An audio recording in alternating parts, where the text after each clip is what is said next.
રાવણનું શયનકક્ષ પ્રથમવાર જ્યારે બિલીના રૂપે ગયા હતા અને ત્યારે આખી આપણે વર્ણન કર્યું હતું કે હનુમાનજી મહારાજે એના એ જે શયનકક્ષ જોયેલો છે।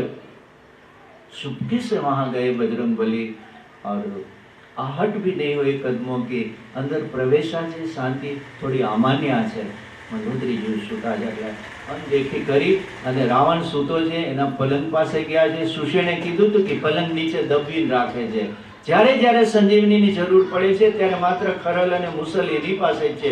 મુસળ એટલે આંબેલું આપણે જે કે એ પ્રકારનું।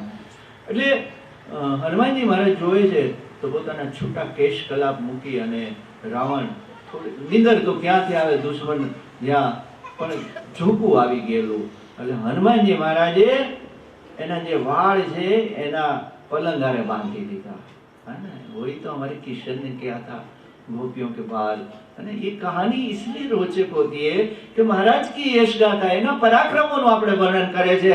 રાવણના ચોટલાને લઈ અને પલંગારે બાંધી દીધો છે, નહીં ના જાગી જાય, મારા કામની અંદર વિક્ષેપ આવે અને એકદમ સહજતાથી સેજ પણ સંચાર નો થાય, સૂક્ષ્મ રૂપ ધરી સિંહે દીકરા।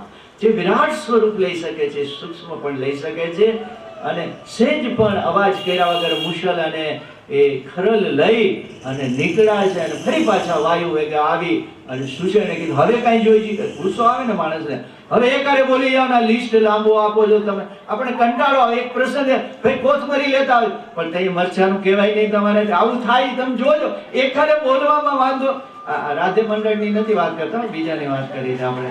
તો ये बात है, ये कार्य बोलने भाई सुषेण तारे હવે કઈ તો નહીં મહારાજ આપ વિશ્રામ કીजिए, आप मैं करूं वो देखिए आप। એટલે એમને તરત મજાની સંજીવનીને ફૂટી છે।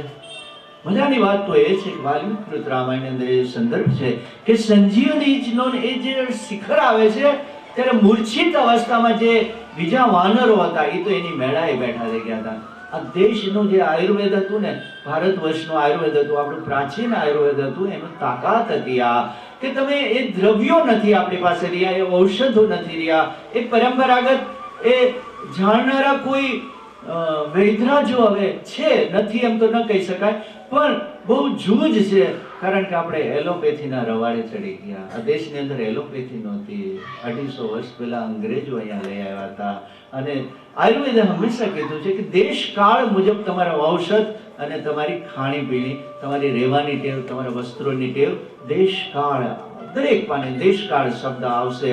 પણ આ તો પેટમાં દુખે એટલે તરત એલોપેથીની ટીકડી આ ને તેને આડઅસર। તમે આપણી પરંપરાને તો ઓળખો। આજે વૈકલ્પિક ચિકિત્સા પદ્ધતિ સમગ્ર વિશ્વ ભારત સામે જોઈ રહ્યું છે।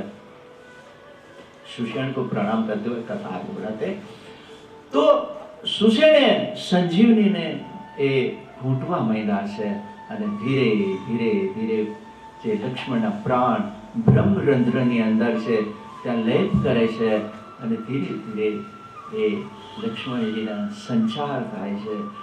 સંચાર લક્ષ્મણજીની અંદર નહીં પણ રામના એ જે દેહની અંદર થયો છે। રામ સ્તબ્ધ બની ગયા હતા, લક્ષ્મણજીની હારે રામ પણ મૂર્છિત હતા। એટલે લક્ષ્મણજીના એ એની જ્યારે મૂર્છા વળે છે ત્યારે રામ, નમસ્કાર મહારાજજી, નમસ્કાર, સચેત થઈ ગયા છે લક્ષ્મણજી। ધીરે ધીરે જાણે આળસ મળીને બેઠા થયા હોય એમ લક્ષ્મણજી બેઠા થયા છે અને દેવતાઓએ પુષ્પ વૃષ્ટિ કરી છે અને ત્યાં પણ રામ ગદગદિત થઈ અને હનુમાનજીને ભેટી પડ્યા છે। પ્રતિ ઉપકાર કરું કાતોરા, સન્મુખ હો ન સકત મનોરા। હનુમાન, આ જીવનમાં તારું હું ઋણ ઉતારી શકું એવી તાકાત નથી। વિષ્ણુનો 7મો અવતાર જ્યારે હનુમાનને બથમાં લઈને તુમ મમ પ્રિય ભરત સમભાઈ, કેટલી વાર રામે કીધું છે કે ભરત જેટલો મને વાલો છે એટલો તું અંજનીના દીકરા મને વાલો છે। ક્યારે બને? જ્યારે સમર્પણ ભાવ હોય, જ્યારે કામ ચોરી ન હોય, મારાથી આ નહીં થાય, બીજાને સોંપો, હે ને। આપણે પ્રિય થવું હોય તો શું કરવાનું? ત્યારે કામની આળસ ન કરતા, હે ને। આપણે કહીએ કામ વાલું છે ભાઈ, હે ને, તમે કામ કરશો તો બીજાને કામની ક્યારેય ના ના પાડતા. ગમે એનું નાનું મોટું કામ, હા માં લાવો ને લઈ આવી દો, કાંઈ વાંધો નહીં તમે હું લાવો આ કરી દઉં. એક નાના કામની પાછળ જે તમને આશીર્વાદ મળશે ને એ તો અનન્ય આશીર્વાદ હશે. અહીંયા કહે છે કે હે હનુમાન, તારા આ જીવનમાં હું ઋણ નથી થઈ શકતો, તારું ઋણ હું ફેરી શકું એમ નથી. હનુમાનજી મહારાજ કે મહારાજ શાંત રહીએ, वो तो बाद में बात करेंगे, अभी भैया को जगाओ. લક્ષ્મણજી બેઠા થયા છે અને એ પછીના દિવસે યુદ્ધ નિર્ણાયક તબક્કામાં આવી ગયું છે. લક્ષ્મણે નક્કી કર્યું, જેને મને મૂર્છિત કર્યો હતો એ ઇન્દ્રજીતના એમ કે સવાર થતા પહેલા હું ખતમ કરી દઈશ. બીજા દિવસના યુદ્ધની અંદર ઇન્દ્રજીત હરાયા છે. સમગ્ર લંકાની અંદર કાળો ગલપાન થઈ ગયો છે અને 7 જે સતી સ્ત્રીઓ છે એમાં સુલોચનાજીનો વિલાપ રાવણ સહન નથી કરી શકતો. મંદોદરી છૂટા કેસ મૂકીને પછડાટ રડી રહ્યા છે. હે દશાનન, હજુ પણ સમજી જા, હજુ પણ મોડું નથી થયું. ઇન્દ્રજીત જેવો દીકરો ખોયા પછી જે મંદોદરી વિલાપ કરે છે, સમગ્ર રાક્ષસીઓ રડી રહી છે. અનેક રાક્ષસો મરાયા છે. એટલે લંકાનું એક પણ એવું ઘર નથી કે જ્યાં વિલાપ ન હોય. આ બાજુ રામની છાવણીની અંદર હનુમાન એ મહાનાયક બની ગયા છે. બધા જ હવે તો કંઈ પણ કામ હોય તો હનુમાનજી તરફ જોવે, નાનું મોટું કંઈક સમસ્યા હોય તો હનુમાનજી તરફ જોવાનું. और हनुमान जी हमारे कभी किसी को काम की ना नहीं बोलते. બધાના જામવંતજી કહે તો એનું ચિંતન કરે, નાનું વાંદરું એમ કહે કે મહારાજ મને અહીં લઈ જાઓ તો એને લઈને જાય. કોઈને ના નથી પાડી હનુમાનજી મહારાજ. સમગ્ર રામાયણની અંદર તમે ગમે એ પ્રસંગ લો, હનુમાનજી सबके छोटे मोटे काम सेवा धर्म ने છે ને જગતમાં કોઈ ના ભોગે. એટલે હનુમાનજી મહારાજ આપણા સેવા ધર્મના પ્રતીક છે, ઉત્તમ ભક્ત છે. ઇન્દ્રજીત મરાયા છે અને રાવણનું સમગ્ર બળ હરાઈ ગયું છે. એટલે રાવણને હવે એમ થયું હવે હું શું કરું. એટલે મંત્ર શક્તિનો એક પ્રભાવ હોય છે.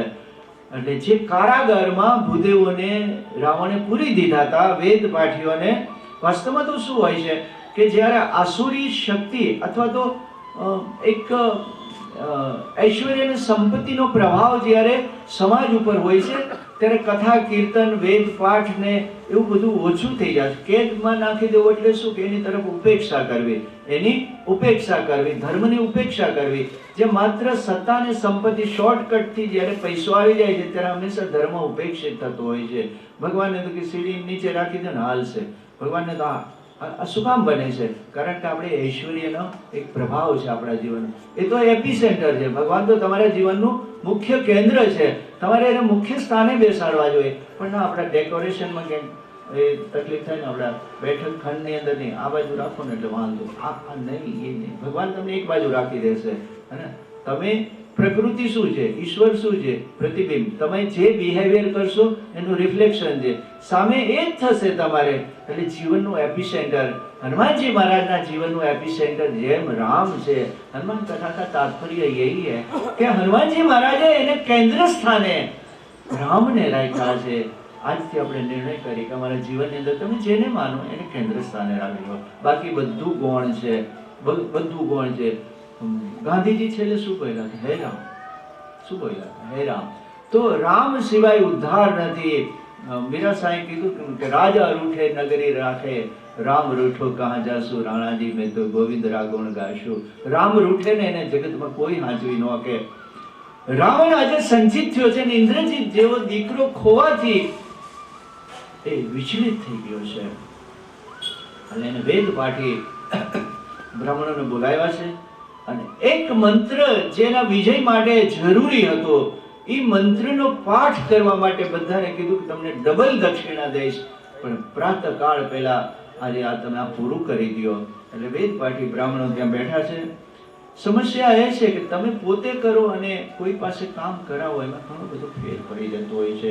વિભીષણે હનુમાનજીને કીધું કે હનુમાનજી મહારાજ, આપણી સમસ્યાઓનો કોઈ અંત નથી અને મારા ભાઈ રાવણે વેદ પાઠી બ્રાહ્મણોને બોલાવીને એને બ્રહ્માજીએ એક મંત્ર આપ્યો છે અને મંત્રના જો અમુક જાપ પૂરા થઈ જશે તો રાવણ અજેય થઈ જશે. એને જીતવો મુશ્કેલ થશે. તો કે પણ હું શું કરું કે આમાં બધાની વિભીષણ કે એનો રસ્તો દેખાડું છું કે હનુમાનજી તમે કોઈ પણ કાળે એ જે મંત્ર છે ને એનો જે પાઠ કરી રહ્યા છે ને એમાં શબ્દ ફેર કરી ગયો. હનુમાનજી કે તો એ વિફલ થઈ જશે? તો કે હા વિફલ થઈ જશે.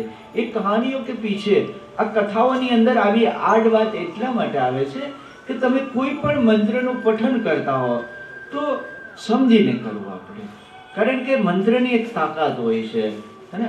એટલે આપણા સંતોએ શું કીધું કે ભાઈ અને ગીતાકારે કીધું કે સકામ ભક્તિ ન કરવી, તમારે નિષ્કામ ભક્તિ કરવી. તમે જ્યારે એક કઈ એચિવમેન્ટ, તમે કોઈ પ્રાપ્તિ માટે જ્યારે ધર્મને અનુસરણ કરો છો ત્યારે તમારે બહુ સતર્ક રહેવું પડે છે. યજ્ઞ હોય, મંત્ર હોય, જપ હોય, કંઈ પણ હોય તો તમારે સમજીને એનું ઉચ્ચારણ કરવું પડતું હોય છે, નહીં તો અર્થનો અનર્થ થઈ જાય. એટલે સંતોએ કીધું કે બીજું કાંઈ નહીં પણ અઘરા મંત્ર બાજુ ન જાવું. વર્તમાનમાં કળિયુગની અંદર શું કરવું? ભક્તિ કરવું. શું કરવું? શ્રી રામ જય રામ જય જય રામ, શ્રી રામ જય રામ જય જય રામ, શ્રી રામ જય રામ જય જય રામ.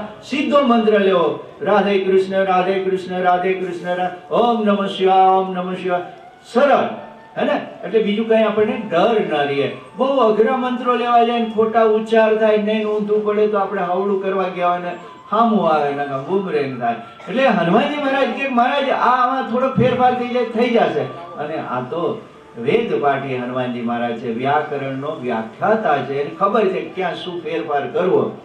એટલે એક સરસ મજાના શાસ્ત્રીજીનું સ્વરૂપ લઈને બ્રાહ્મણનો રૂપ હનુમાનજી મહારાજને બહુ અર્ઘે પણ છે અને એને ગમે પણ છે. રામને પ્રથમવાર મળ્યા છે ત્યારે પણ બ્રાહ્મણ વેશે મળ્યા છે અને એ ખભે ગમછો નાખ્યો છે અને કઈક સરસ મજાના ટીલા કર્યા છે અને હાથમાં બેરબન. હનુમાનજી મહારાજ જ્યાં બ્રાહ્મણો મંત્રોચ્ચાર કરતા હતા ત્યાં ગયા છે અને બધાએ જોયું કે આ તો ખૂબ તેજસ્વી બ્રાહ્મણ આવ્યા છે કે મહારાજ આવો, દક્ષિણા મળશે, બેસી જાઓ ને જપ કરવા. જપિયા બેઠા ને આપણે ત્યાં ભૂદેવો ઘણીવાર કથામાં આપણે જપ કરતા હોય છે, સરસ વાત છે, જપ દ્વારા પણ મુક્તિ થતી હોય છે. તો એમને કીધું કે ભાઈ હું જુદી પ્રકારનો બ્રાહ્મણ છું, દક્ષિણા લેવા નથી, હું તમને દક્ષિણા ડબલ આપીશ. એટલે જે કારાગારની અંદર ભૂદેવો હતા એને એક તો રાવણ પ્રત્યે થોડોક રોષ પણ હતો. પગારદારને રોજ ખચખચ કરે ને એટલે એને શેઠ પ્રત્યે બહુ ભાવ ન હોય, એટલે હંમેશા આપણા પગારદાર હોય એને પ્રેમથી રાખવા. એટલે આ ભૂદેવોને ધરાર કરવું પડતું હતું રાવણના આયુષ્ય માટે.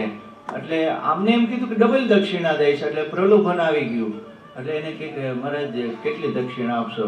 તો કે તમારી ઈચ્છા શું છે બોલો ને. કે હે ને માં જાનકીનો દીકરો છે, લક્ષ્મીજીનો દીકરો હનુમાનજી મહારાજે અષ્ટસિદ્ધિ નવનીતિ કે દાતા. જાનકીજીએ તો કહી દીધું હતું ને, અશોક વાટિકામાં તો પહેલા કહી દીધું, હે હનુમાન તું અષ્ટસિદ્ધિ નવનીતિ કે દાતા, તારો હાથ ઊંચો થશે ને હાથની અંદર તું ધારીશ એ ઐશ્વર્ય તું ગમે એને આપી શકીશ. માના આશીર્વાદ મળી ગયા હતા. એટલે પોતે માગો કે કેટલી દક્ષિણા જોઈએ તમારે, હું અબગડી ગણી દઉં, કોથળીઓ હારે જ લઈને આવ્યો છું. ભૂદેવો લલચાઈ ગયા, પણ તમારે એક નાનું કામ કરવાનું છે મારું. કે મારે બોલો શું કરવાનું છે? એટલે એને આખો મંત્ર બતાવ્યો અને જે રાવણના આયુષ્ય માટેની જે વ્યાખ્યા તે હતી એ આયુષ્યના બદલે મૃત્યુના સંદર્ભ સાથેનો એ અર્થનો અનર્થ કરી નાખ્યો. એક શબ્દની ફેરફારથી એને કીધું જો આ રીતે ઉચ્ચારણ કરશો ને તો એ મૃત્યુનું વરણ કરશે રાવણના, એટલે તમે આ રીતે ઉચ્ચારો. હનુમાનજી મહારાજે પ્રેક્ટિકલી 3 વાર બોલીને કીધું તમારી યારે બોલો. કે બોલા કે આ તો વિદ્વાન બ્રાહ્મણ છે, હે ને? એટલે બધાએ વંદન કર્યા કે મહારાજ તમે કોઈની વાત ન કરતા, અમે આ રીતે ઉચ્ચારણ કરશું. અને 1 લાખ જપ જે રાવણના જીવનની રક્ષા વાળા હતા એ 1 લાખ જપ રાવણના મૃત્યુ માટે જપ્યા, જપવા માંડ્યા. અને રાવણને જ્યારે ખબર પડી આવે છે બરાબર જપ થાય છે, ઉચ્ચારણ ખોટું હતું કારણ કે રાવણ ખુદ વેદનો જ્ઞાતા હતો. એટલે એને કીધું તમે શું બાપો લાખ પૂરા કર્યા અમે તો. રાવણ ધ્રુજી ગયો છે કે નક્કી વિધાતા કંઈક જુદી ચાલ ચાલી રહી છે અને મારા મૃત્યુનો ઘંટ વાગી રહ્યો છે. ખૂબ જ એ ગુસ્સો થયો છે. એટલે ભૂદેવો કહે છે કે મહારાજ અમને તો ઝોલું આવી ગયું હતું, શરૂઆતમાં તો સાચું ઉચ્ચારણ કરતા હતા પણ એને મૂળ વાત ન કરી કે આ કોથળીઓ અમારા ખિસ્સામાં આવી ગઈ છે. એટલે હનુમાનજી મહારાજ બસ કે હવે આપણું કામ પતી ગયું ને આ બાજુ આવ્યો વિભીષણને કહે છે હું મારું કામ કરીને તમે જો યુદ્ધભૂમિ અંદર કેવા કાવા દાવા થાય છે. કાલનેમીને વચ્ચે મોકલે છે, મગરમચ્છ રૂપે અપ્સરાને મોકલે છે, અહીંયા ભૂદેવોને આ જપ કરી રહ્યા છે. મતલબ વિવિધ પ્રકારના એક પ્રપંચ યુદ્ધની અંદર કોઈ પણ રીતે રામને હરાવવા માટે રાવણ કરે છે, પણ હનુમાનજી વચ્ચે ઢાલ બનીને આવી જાય છે. રામના એક પણ કાર્યની અંદર જે વિક્ષેપ નાખે છે એને પરાસ્ત કરવા માટે હનુમાનજી મહારાજ ઢાલ બનીને ઉભા રહ્યા છે. બધું હેમે ખેમે પતી જાય છે. રાવણની ચાલ ઊંધી વળે છે અને જ્યારે રામ અને રાવણના એ ચોથા દિવસના યુદ્ધના જ્યારે નગારા વાગી રહ્યા છે, જે યુદ્ધ જોવા માટે દેવતાઓ આતુર હતા અને જેના અવતાર એક રાવણના પરાજય, રાવણના મૃત્યુ માટે જે અવતારને આવવું પડ્યું છે આ ધરતી ઉપર, અને એ અવતાર જ્યારે ક્રોધન ધનુષ લઈ અને જ્યારે શ્રાપિત જય વિજયના એ યુદ્ધને જોવા માટે દેવતાઓ પુષ્પવૃષ્ટિ પરાક્રમ ગમી રહ્યું છે.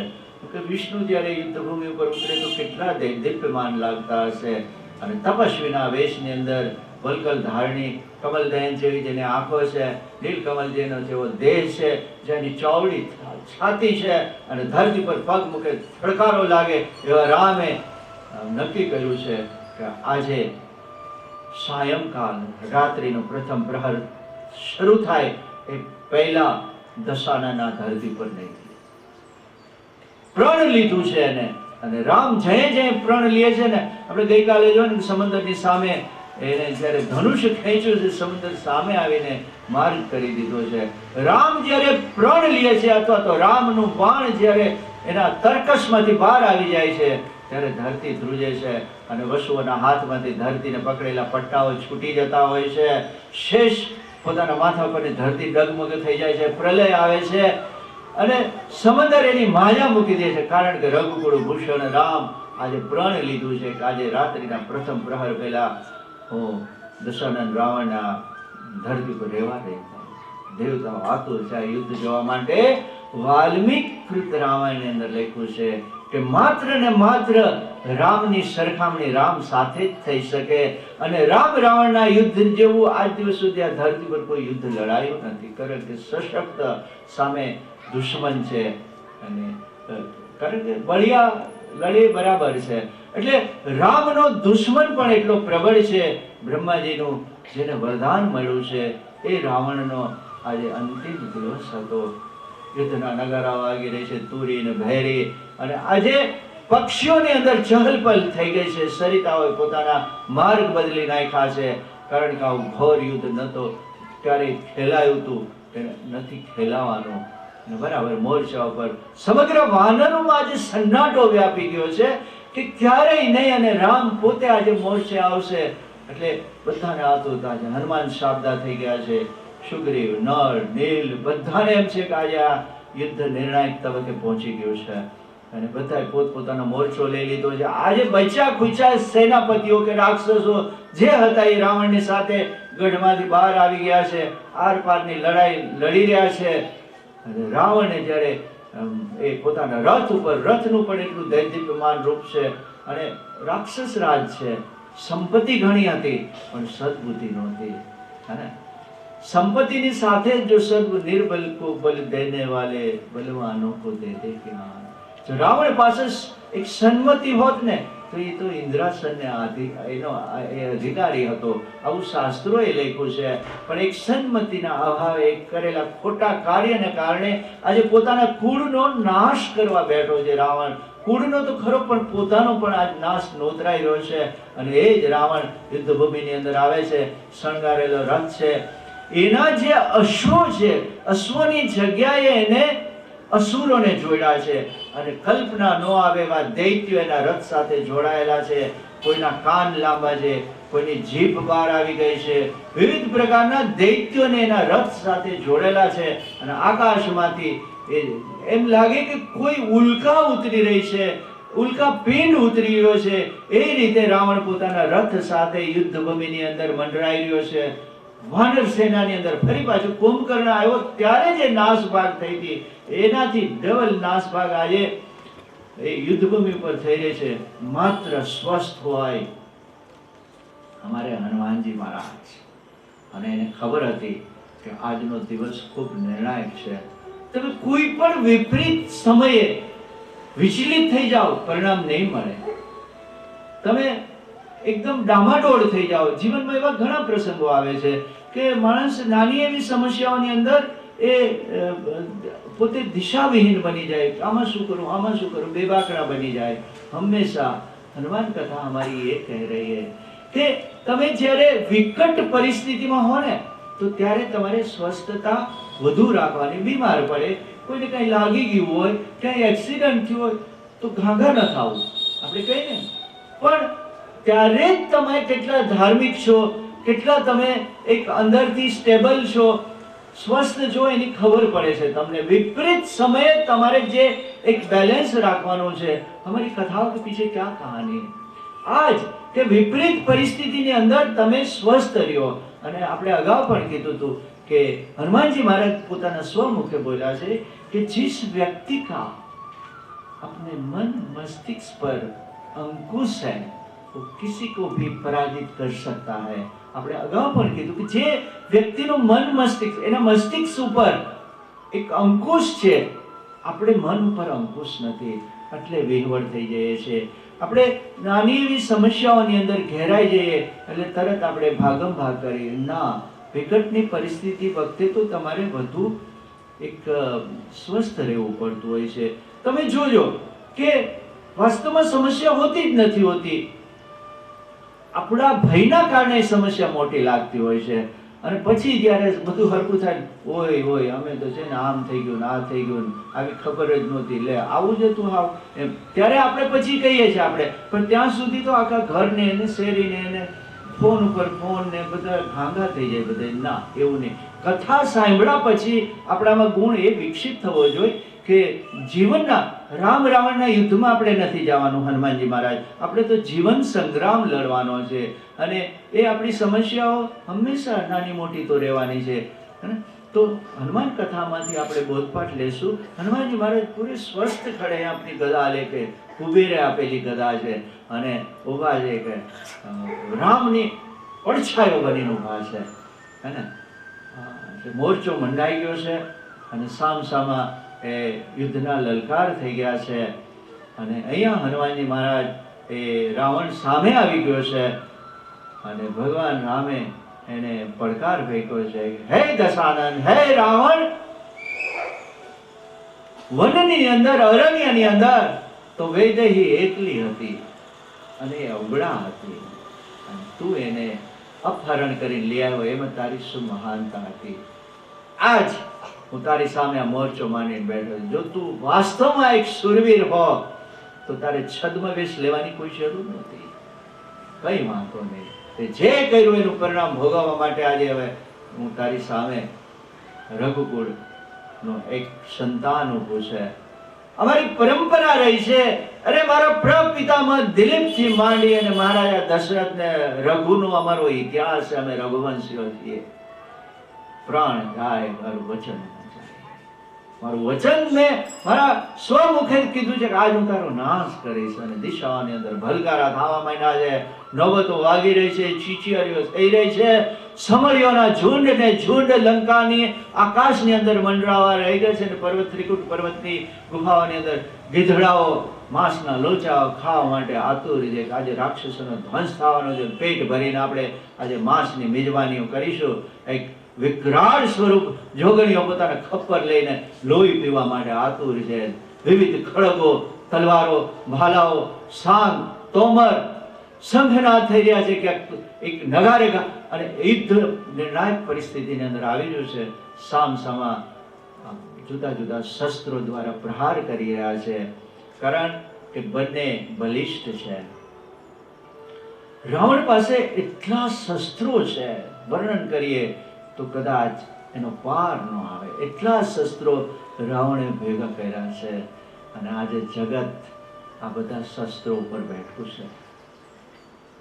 કહેવાય છે કે 21 વખત ધરતીનો નાશ થઈ શકે એટલી આણ્વિક શક્તિ આજે બધા દેશો સંગ્રહીને બેઠા છે. માત્ર લંકાના રાવણની આ વાત નથી. બારૂદ પર બેઠી હે આજ દુનિયા. કવિ પ્રદીપજીએ કીધું હતું કે આપણે એક અણુબોમ્બના મોઢા ઉપર બેઠા છીએ. શેના માટે? એક તસુ ધરતી માટે, એક અહંકાર માટે. શેના માટે? ઈશ્વરે તો આ ધરતી તમને અખંડ આપી હતી. અંકુશ રેખાઓ તો માણસે દોરી છે. ઈશ્વરે આપેલા વરદાનને આપણે વહેંચી લીધા છે. શેના માટે સંઘર્ષ છે? માનવતા ક્યાં આજે આપણે ચૂકી ગયા છે. યુદ્ધખોર માનસ રાવણનું પ્રતિબિંબ છે. કોઈ પણ યુદ્ધ એક શૈતાનનું પ્રતીક હોય છે. વાસ્તવમાં તો ઈશ્વરે જે હરી ભરી વસુંધરા, ये नीला नीला है गगन, किस कवि की कल्पना, ये कौन चित्रकार है. જગત કેટલું સુંદર ઈશ્વરે આપ્યું હતું. કેટલા જળાશયો સુંદર હતા. આજે પર્યાવરણનો કચર ઘાણ કાઢી નાખ્યો છે. આપણે વહેતી ગંગાને આપણે ક્યાંક રોકી દીધી છે. ઝૂલતા આ વૃક્ષોની પાંખો આપણે ક્યાંક કાપી નાખી છે. આ બધી કઈ વૃત્તિ છે? રાવણ વૃત્તિ છે, શૈતાન વૃત્તિ છે. યુદ્ધખોર માનસ રાવણનું પ્રતીક છે. પરંતુ યુદ્ધ પછીની જે શાંતિ છે એના માટે ક્યારેક કોક રામે તો આ ધરતી પર આવવું પડે છે. પરિત્રાણાય સાધના વિનાશાય ચ દુષ્કૃતામ સંભવામિ યુગે યુગે. અને એ સંભવામિ યુગે યુગે આવનાર રામ વિષ્ણુનો અવતાર આજે રાવણની સામે મોરચો માંડ્યો છે.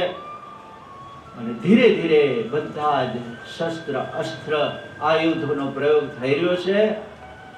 દ્વિધા તો એ થઈ છે રામને કે વિશ્વામિત્ર જેવા મારા ગુરુએ શીખવેલી અતિ પહેલા વિદ્યા પણ રાવણ ઉપર કામ આવતી નથી. એક બાણનો પ્રહાર કરીને એક મસ્તક કાપે છે. એ જ જગ્યાએ પાછું બીજું મસ્તક આવી જાય છે. અને હાસ્ય કરતો રાવણ ખખડાટ હસતો રામની ઉપેક્ષા કરી રહ્યો છે. જેવું મસ્તક કાપે નવું મસ્તક આવી જાય છે. એ કથા એ બતાતી है કે આપણા અહંકારનો ક્યારેય નાશ નથી થતો હતો. તમારો ઈગો, રાવણ ઈગોનું પ્રતીક છે. તમને કોઈ અપમાનિત કરે એટલે તમારી પ્રતિશોધની શરૂઆત થઈ જાય છે. તમારા મનમાં બદલાની ભાવના પ્રબળ બની જાય છે. હે ને? રાવણના 10 માથા તો આપણી અંદર રહેલી વૃત્તિના પ્રતીકો છે. જેવું રામ બાણ અનુસંધાન કરે એમ થાય કે આ રાવણનું મસ્તક કાપી નાખ્યું. રાવણને મારતા રામને વાસ્તવમાં પરસેવો વળી ગયો છે. રઘુકુળ ભૂષણ રામ જો આવા દુશ્મનની સામે વિચારતા થઈ જાય અને મનમાં એક આશંકા પણ આવી ગઈ છે કે કદાચ રામના મનની અંદર, વાલ્મીકૃત રામાયણ અંદર સ્પષ્ટ રામના મનની અંદર આશંકા આવી ગઈ છે કે કદાચ રાવણ હું મારી નહીં શકું. અને જ્યારે જ્યારે એક પ્રબળતા થોડી કઈ પરાસ્ત થતી હોય ને એને અનુમોદન કરવા માટે આજે પણ કોસ્મિકની અંદર એવી ચેતનાઓ કામ કરી રહી છે કે જ્યારે કોઈનું કંઈક અટકતું હોય ને ત્યારે તમને એક દિશા નિર્દેશ કરી આવી અને જીવનમાંથી એ જતા રહેતા હોય છે. અને ત્યાં યુદ્ધભૂમિ ઉપર અગસ્ત્ય ઋષિ સૂક્ષ્મ શરીરે રામની સામે આવ્યા છે. હે રઘુકુળ ભૂષણ રામ, હું અગસ્ત્ય તમને આશીર્વાદ આપું છું. અને અગસ્ત્યને જોઈને 2 હાથ જોડ્યા છે રામે. યુદ્ધભૂમિની અંદર અગસ્ત્ય ઋષિ ઘણી વાર એ રામને પ્રત્યક્ષ થયા છે. એટલે એને કીધું કે તમે સહેજ પણ નિરાશ ના થાઓ. તમે સૂર્યવંશી છો, તમે સૂર્યનું સંતાન છો, તમે પ્રજ્ઞાનો પર્યાય છો અને તમે હિંમત હારો તો કેમ ચાલે? અને ત્યારે અગસ્ત્ય ઋષિએ એને આદિત્ય હૃદયમ મંત્ર આપ્યો છે. આદિત્ય હૃદયમ જે ઉર્જા આપે છે, ધીમહી જેને કહીએ છીએ આદિત્ય હૃદયમ. આજે પણ આપણે એનું પાઠ કરીએ તો આપણી સમસ્યાઓનું નિરાકરણ થઈ જતું હોય છે. ભગવાન સૂર્યનો મંત્ર અગસ્ત્ય ઋષિએ દીધો છે કે તમારા પૂર્વજ છે, તમે એનું સ્મરણ કરો અને કંઈક ને કંઈક માર્ગ આમાંથી નીકળશે. અને અગસ્ત્ય ઋષિના આ આદિત્ય મંત્રને પૂર્વ દિશા તરફ રહી અને રામે 11 વાર ઉચ્ચારણ કર્યું છે. અને જોતાની અંદર સમગ્ર આકાશમાંથી જેમ એક નક્ષત્ર ખરતું હોય એવો એક તેજસ્વી લીસોટો યુદ્ધભૂમિની ઉપર આવ્યો છે. અને જોતામાં એક રથ અને એક સારથીનું સ્વરૂપ એને ધારણ કર્યું છે. અને ઇન્દ્રએ મોકલેલા આ રથનો સારથી માતલી નામનો એમનો સારથી છે. બે હાથ જોડીને ઉભો રહી ગયો છે અને કીધું છે કે હે ભગવાન શ્રી રામ, આ ઇન્દ્રએ મોકલેલો રથ છે અને અમને ખબર છે કે રાવણ પાસે અનેક આયુધો છે, એની પાસે રથ છે. અત્યાર સુધી તમે હનુમાનજીની પીઠ ઉપર, લક્ષ્મણજી તમે એ પીઠ ઉપર બેસીને સામનો કરી રહ્યા છો. એટલે દેવતાઓએ ઇન્દ્રને કીધું કે હવે તું તારો રથ મોકલી દે, કારણ કે નિર્ણાયક ઘડીઓ ગણાઈ રહી છે. એટલે હું રથ લઈને તમારી સામે આવ્યો છું, આપ બિરાજમાન થાવ. એની સાથે સાથે ઇન્દ્રએ એમનું શસ્ત્ર પણ આપ્યું છે. સાંગ, ભાલા જેવું એક શસ્ત્ર, જે વજ્ર પછીનું શસ્ત્ર હતું, ઇન્દ્રએ ખાસ આપના માટે મોકલ્યું છે. અને મારો રથનો અને આ શસ્ત્રનો સ્વીકાર કરો. હું આપને આહ્વાન કરું છું કે હવે આપ રથ ઉપર બિરાજમાન થાઓ. અને આ રથ મનની ગતિથી ઉડે છે. એટલે તમે મનની અંદર કલ્પના કરજો, મને કહેતા પણ નહીં, સારથી તરીકે મારી ફરજ છે, પણ તમે જે મનમાં સંકલ્પ કરશો ને એ તરફ આ રથ જશે. એટલે રામ રથ ઉપર બેઠા છે અને આકાશ તરફ ભગવાન સૂર્યનારાયણને પ્રણામ કર્યા છે. આદિત્ય મંત્રનો પ્રભાવ એમને ખબર પડી ગયો છે કે અગસ્ત્ય ઋષિ એક સંકટના સમય આવે છે. હંમેશા ઋષિ મુનિઓ આ ચેતનાઓ કામ કરતી હોય છે. આપણને અદ્રશ્ય, આપણે જોઈ નથી શકતા. આ જગત દેખાય છે, એની સાથે સાથે એક સૂક્ષ્મ જગત છે કે જે આજુબાજુ વિચરણ કરીએ ને તો આપણે સૂક્ષ્મ આત્માઓ આ કથા પણ સાંભળતા હોય. સારા આત્માઓ કથા આપણને ખબર નથી કે માત્ર આ ધરતી પર આપણે એકલા નથી, ઘણા બધા સૂક્ષ્મ શરીરો આપણી આજુબાજુ હોય છે. અને જ્યારે એમાં સારા જે ચેતના એ તમને મદદ પણ કરતા હોય છે. આપણે ઘણીવાર જોયું, ઓહો આમાં તો કોઈ બચવાના ચાન્સ નહોતા, આપણને ભગવાને બચાવે. ભગવાન આવા નાના કામ માટે ન આવે. આ સૂક્ષ્મ શરીરો તમને સહાય કરતા હોય છે. આ એક સૃષ્ટિ છે. માટલીના રથ ઉપર ભગવાન રામ બિરાજા છે અને માટલીએ બરાબર રાવણની સામે એનો રથ ઉભો રાખી દીધો. આમને સામને નજર મળી ગઈ છે અને રામના દૈદીપ્યમાન છતાં પણ શાંત નયનો જોઈ અને રાવણ વિચલિત થઈ ગયો છે. એને કલ્પના પણ નહોતી કે ઇન્દ્ર આ સમયે રથ મોકલશે અને મારો સામનો મારા દુશ્મનની સામે આ રીતે થશે. ભગવાન રામે સૂર્યનારાયણનું સ્મરણ કરીને બાણ ફરી પાછું પોતાની પણછ ઉપર ચડાવ્યું છે. ઘણા બધા શસ્ત્ર પ્રહાર થઈ રહ્યા છે અને ત્યારે વિભીષણ ફરી પાછા રામ પાસે આવ્યા છે. રામે ઇન્દ્રએ મોકલેલું આયુધ પણ પ્રયોગ કરી જોયો, પણ સામે એટલી પ્રબળતા પૂર્વક રાવણે જે અભિમંત્રિત આયુધ આપ્યું હતું, ઇન્દ્રનું આયુધ પણ વિફલ થઈ ગયું છે. અને ફરી પાછા રામ એક સમસ્યાની અંદર ઘેરાય કે આને મારવું કેમ? મારું પ્રણ લીધું છે કે આજે રાત્રિના પ્રથમ પ્રહર પહેલા રાવણને હું કોઈ પણ રીતે મૃત્યુનું વરણ કરાવી દઈશ. વિભીષણ આવ્યા છે કે પ્રભુ, મારો ભાઈ છે, એની પાસે શું ઉપલબ્ધિ છે, શું સિદ્ધિઓ છે એની મને ખબર છે. અને એની પાસે બ્રહ્માએ જે વરદાન આપ્યું છે કે માત્ર આ જગતના યક્ષ, ગંધર્વ, સર્પ, દેવતા, અપ્સરા કે કોઈ યોનિથી તારો વધ નહીં થાય, સુર અસુર કોઈ તને મારી નહીં શકે. તો માનવ અને વાનરની તો કોઈ ગતિ નથી. માત્ર ને માત્ર એના મોતનું કારણ એના શયન કક્ષની અંદર છે. અને બ્રહ્માસ્ત્ર જે બ્રહ્માએ આપ્યું છે એ જ બ્રહ્માસ્ત્રનો જો પ્રહાર થશે તો રાવણ મરશે. વિભીષણે ભેદ ખોલી દીધો છે, પોતાના ઘરનો ભેદ ખોલી દીધો છે, પણ એ અતિ ગુપ્ત જગ્યાએ છે. એટલે અહીંયાથી લાવવું બહુ અઘરું પડશે તમને. પણ हमारे हनुमान जी महाराज है ये हनुमान कथा है. તમે જો વખતો વખત હનુમાનજી જ્યારે સમસ્યા આવે છે એટલે હનુમાનજી મહારાજ બાજુમાં જ છે, રામનો પડછાયો બનીને ઊભા છે. રામને સહેજ પણ ખરોચ આવે તો હનુમાનજી તરત સાબદા થઈ જાય છે. યુદ્ધના નિર્ણાયક પરિસ્થિતિના સાક્ષી બન્યા છે. એટલે હનુમાનજી મહારાજ વિભીષણને કહે છે કે આપ મને બતાવો, હું હમણાં કડીના છઠ્ઠા ભાગમાં એ લઈ આવું, ગોત્યા પર ક્યાં છે એ મને કયો કહે છે. એટલે કહે છે કે મંદોદરીના સૈન કક્ષમાં છે અને ગુપ્ત રીતે એને મને પણ ખબર નથી, પણ તમે કોઈ પણ રીતે કંઈક એ સમસ્યાનું નિરાકરણ કરો. હનુમાનજી મહારાજ કે કંઈ વાંધો નહીં. અને ફરી પાછી આકાશમાં જય શ્રી રામ કરીને છલાંગ લગાવી છે અને બરાબર એમના મહેલની અંદર પ્રવેશ્યા છે. ત્યાં તો ભૂદેવ બન કે આયે. અને આપણે એ સમાજની અંદર છે ને અમુક પાત્રો સન્માનિત હોય છે, એટલે ભૂદેવ છે ને આપણે સન્માનિત છે, એટલે બધા એનો ભરોસો કરે. રાવણ પણ ભિક્ષા લેવા જ આવ્યો હતો ને, તો ક્યાં છેતરી શકે, પણ સન્માનિત હોય છે આપણા ભૂદેવ. એટલે હનુમાનજી મહારાજ સરસ મજાના ભૂદેવને ત્રિપુરને થોડાક મોટી ઉંમરના ત્યાં આશીર્વાદ દઈ શકે એવા, એટલે દાઢીવાળી સફેદ ને આવ્યા છે, ભિક્ષામ દેહી. એટલે મંદોદરીને એમ થયું કે ઓહો, આવા યુદ્ધના સમયે આ મહાત્મા મારે ત્યાં આવ્યા. એટલે આવ્યા અને પ્રણામ કરે, બાપજી આપ બિરાજો અને આપ શું ગ્રહણ કરશો? વિવેકપૂર્વક એને પૂછ્યું છે. હનુમાનજી મહારાજ મનમાં તો કીધું કે રાવણનું મોત ગ્રહણ કરવા આવ્યો છો, પણ હે સતી, ફરી પાછા એ સ્વગત બોલ્યા હતા. એટલે એને કીધું કે સતી, હું આપનું હિતેક્ષુ છું.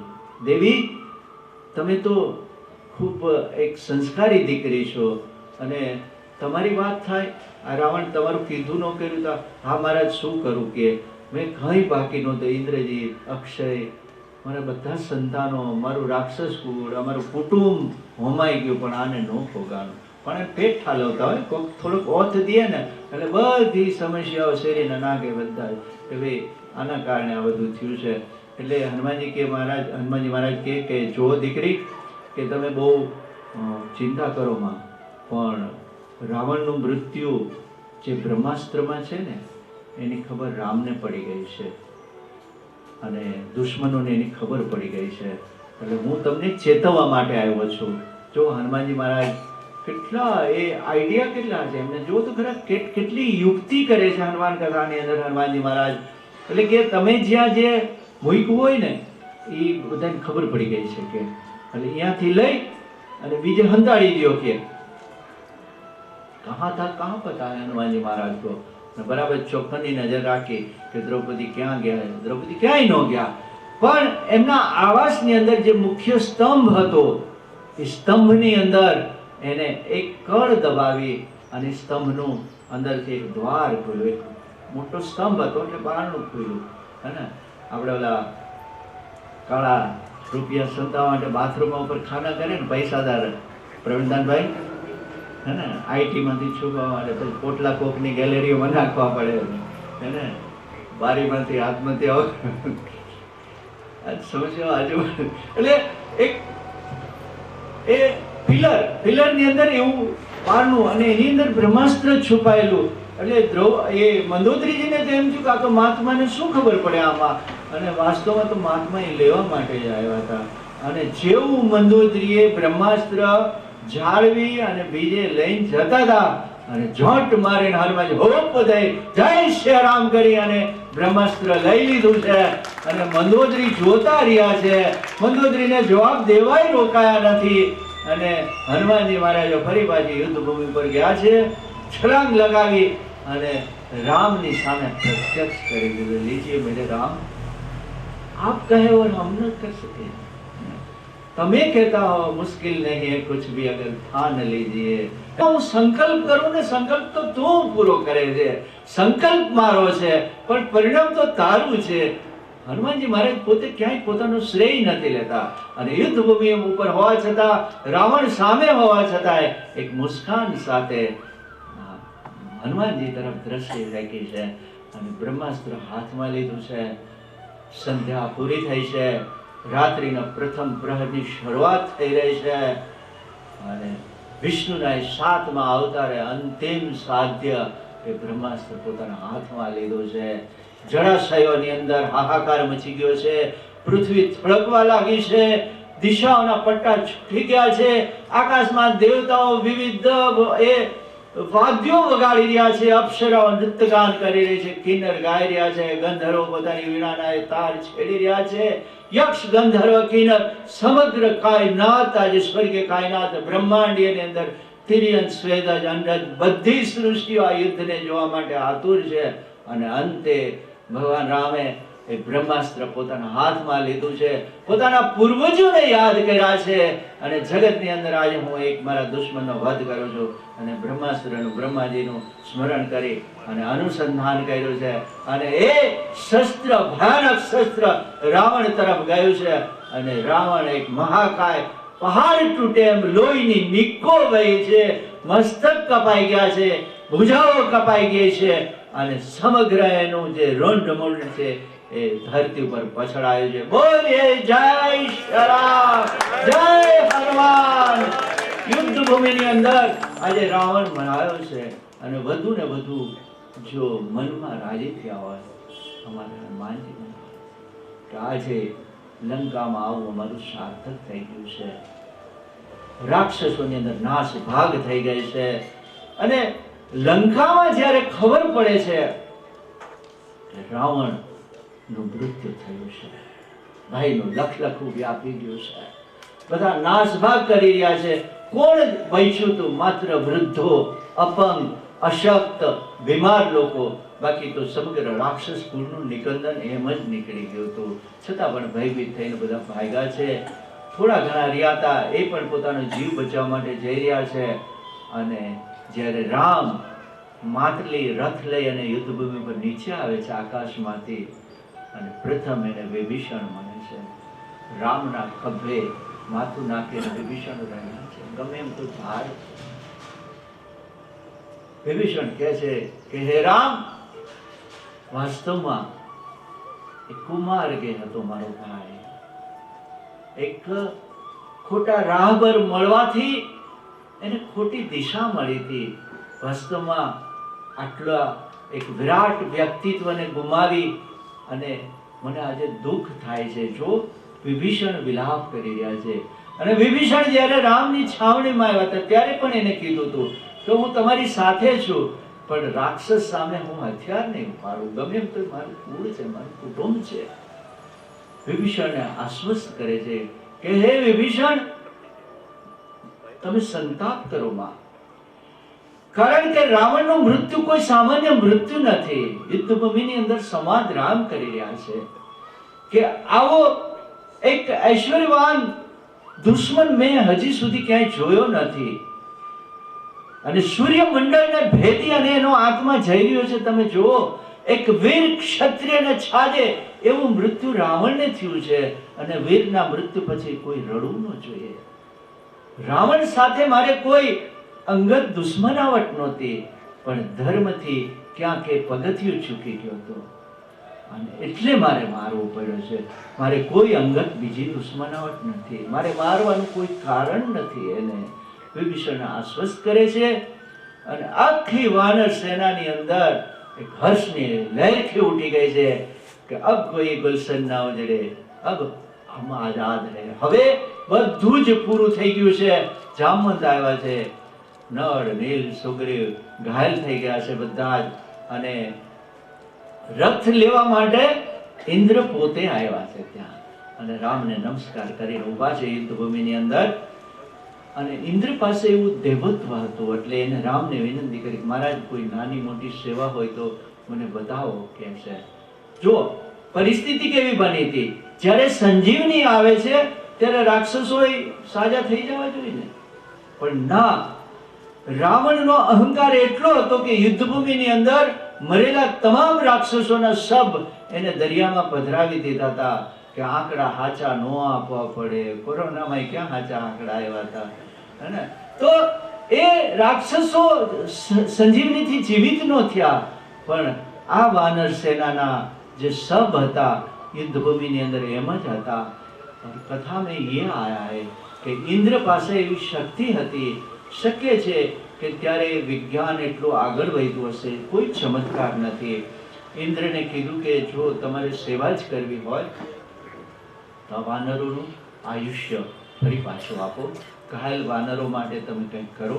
અને ઇન્દ્રે એ ધન્વંતરી અને બીજા દેવતાઓને વિનંતી કરી છે, અશ્વિની કુમારોને બોલાવ્યા છે અને તમામ જે મૃત વાનરો હતા એને સજીવન કર્યા છે. અને બધા હર્ષની કિકિયારીઓ સાથે રામ વિજયનો જય ઘોષ કરી રહ્યા છે. हमारे हनुमान जी महाराज चुपचाप राम जी की छाया बनकर बगल में ही खड़े थे. અને રામે હનુમાન સામે જોયું. તમે જો હનુમાનની શું એક મહત્તા છે. હનુમાન જી મહારાજ, હા હનુમાન અશોક વાટિકામાં જઈ ગયા. રાવણ મરાયો છે, વિજિત ક્ષણે એને જાનકીજીની યાદ કર્યા છે. કારણ કે પોતે તો કોઈ નગરીમાં જઈ શકે એમ નથી. જે પ્રણ 14 વર્ષનું લીધું, 14 વર્ષ પૂરા નથી ત્યાં, સીધા જઈ શકે એમ નથી ક્યાંય. અને સંયમ ને મર્યાદાનું પ્રતીક મર્યાદા પુરુષોત્તમ રામ છે. હનુમાનજી મહારાજને કહે કે તમે અશોક વાટિકામાં જાઓ, ખબર આપો. હનુમાનજી મહારાજ ખુશ હો ગયા કે અમુક કામ માટે રામ મને જ ચિંતે છે અને ગમે આપણને. તો રામ દૂત, રામનો સેવક, રામ એના પીએસ, આજે પર્સનલ સેક્રેટરી કહીએ ને આપણે, હે ને, એડીસી પર્સનલ સેક્રેટરી, એટલે અંગત સમસ્યાઓ જે છે ને ખાનગી મંત્રાલય એને કહે છે પર્સનલ સેક્રેટરી, એટલે પર્સનલ બધી જ એમની નાની મોટી કામ કરે. તો હનુમાનજી મહારાજ તો ક્યાં મતલબ આનંદથી વિભોર થઈ ગયા હતા. અને ઘડીના છઠ્ઠા ભાગને જે હિમાલયમાંથી સંજીવની લાગે એના લંકાના પાદરમાંથી અશોક વાટિકામાં જાઉં તો શું ક્ષણની અંદર ત્યાં પહોંચી ગયા. પણ અહીંયા જાનકીજીને કોઈ સમાચાર નથી આપ્યા કે રાવણ મરાયો છે. એ જાનકીજી સુધી સમાચાર નથી ગયા. અને એ જ રાક્ષસીઓ બધી જ એની પાસે કુરૂપ, વિરૂપ, કદ્રુપ, વિભત્સ, એના ચહેરાઓ બધા, અને એ જ રાક્ષસીઓની વચ્ચે સીતાજી ઘેરાયા છે. એ જ મ્લાન વદન. કેટલું અદ્ભુત વર્ણન કર્યું છે કે જેમ શિયાળાની અંદર કમળ કરમાયું હોય, સ્વરૂપવંત હોય પણ કરમાયેલું કમળ હોય, એવા સીતાજી દેખાતા હતા. હનુમાનજી મહારાજ હવે ક્યાં કોઈને ભીખ હતી. પહેલા તો હનુમાનજી મહારાજ એમ થયું કે પથ્થર ખાણ કાઢવા બધા, અને રાક્ષસીઓ પહેલા મારી નાખો. પણ માં બેઠા હતા, જાનકીજી છે, એને પૂછ્યા વગર કેમ કાંઈ કામ થાય. એટલે હનુમાનજી મહારાજ આવ્યા છે, હોપ બધાને સીધું વૃક્ષને ચોખ્ખને હો ગए. અરે हनुमान आप तो कि हाँ माँ, रावण को रघुकुल भूषण राम ने मार दिया है. राम ने मार दिया. एक જ સેન્ટેન્સ, નો વધુ વર્ણન જ નથી. સીતાજીની શોધમાંથી જ્યારે રામ ની સમક્ષ જ્યારે ઋષ્યમુખ પર્વત ઉપર આવે છે, રામની સામે કોઈ વર્ણન નથી કર્યું, અને ટુ ધી પોઈન્ટ. અને હંમેશા સેક્રેટરીનો સ્વભાવ હોય છે ખોટું વર્ણન નહીં, ટુ ધી પોઈન્ટ, મુદ્દાનો હોય એનો મુદ્દાસર વાત કરો. એટલે ત્યારે પણ કીધું કે મેને સીતા को देख लिया है. બસ એક જ સેન્ટેન્સ બોલ્યા હતા હનુમાનજી મહારાજ. અહીંયા કીધું કે માં, રામે રાવણને મારી નાખ્યો. રામને રાવણ કા ધ્વંસ કિયા है. અને જેમ એક નવું જીવન મળે એમ, હે ને. પહેલા જ હનુમાનજી મહારાજ આવ્યા છે ત્યારથી એની ઉપર માની એક કૃપા રહી છે. એટલે સીતાજીના મનની અંદર એક નવ ચેતના આવી ગઈ છે. અને એને એમ થયું ખરેખર રામ, હા માં સત્ય છે, માં હું હનુમાન, હું સાક્ષી છું યુદ્ધનો, અને રાવણને મારી નાખ્યો છે માં. उससे पहले સીતાજીને ભ્રમિત કરવા માટે કેટલા પ્રપંચ રાવણે કર્યા હતા. ક્યારેક રામનું મસ્તક તાસક ઉપર લાવી અને માયાવી રીતે સીતાજીને ભયભીત કરવા માટે લાવ્યા હતા. જ્યારે નાગપાસમાં ઇન્દ્રજીતે બાંધ્યા હતા ત્યારે પણ સીતાજીને એક રથમાં ઉપર બેસાડીને આકાશમાં રાક્ષસીઓ લઈ આવી હતી કે वो तो तेरे पति और तेरा देवर तो मारा गया. એને કીધું કે આ બંને મરી ગયા છે. ત્યારે પણ એ કોઈ સારા સંકેતે કોઈ સારી રાક્ષસી કીધું માં ચિંતા કરો માં, તો મૂર્છા છે, હમણાં બેઠા થઈ જશે. એટલે માણસનું મનોબળ તોડવા માટેના તમામ પ્રયત્નો કર્યા હતા. એટલે સીતાજી તરત કોઈની વાત નહોતા માનતા. પણ હનુમાન જેવા દીકરાએ જયારે સમાચાર આપ્યા અને ત્યાં પણ સીતાજી એને આશીર્વાદ દીધા કે હે દીકરા, જ્યાં સુધી આ જગતની અંદર રામ અને સીતાની કથા રહેશે તો એ કથા તારા વગરની અધૂરી રહેશે. મારા તને આશીર્વાદ છે. અને અહીંયા મેં વરદાન આપ્યું હતું કે હે હનુમાન, જ્યાં સુધી આ બ્રહ્માંડીય શક્તિ કામ કરતી હશે, કોસ્મિક, જ્યાં સુધી છે ત્યાં સુધી તું ચિરંજીવી રહે છે.